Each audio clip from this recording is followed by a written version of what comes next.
சோமனஹள்ளி ஏரியில் தென்மேற்கு பருவமழை முன்னெச்சரிக்கை தொடர்பான விழிப்புணர்வு நிகழ்ச்சி நடைபெற்றது.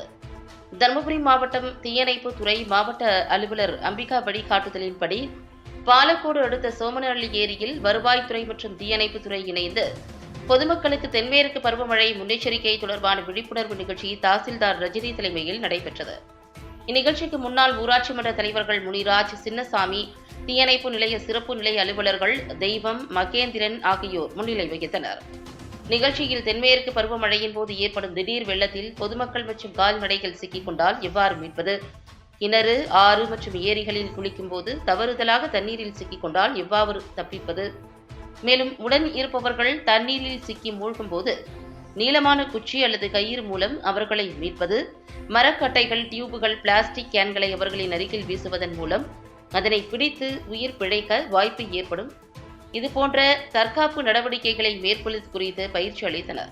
இந்த நிகழ்ச்சியில் தீயணைப்பு வீரர்கள், வருவாய் ஆய்வாளர் மேகலா, கிராம நிர்வாக அலுவலர் சிவசங்கரன், புலிகரை உள்வட்ட கிராம நிர்வாக அலுவலர்கள், கிராம உதவியாளர்கள் மற்றும் பொதுமக்கள் கலந்து கொண்டனர்.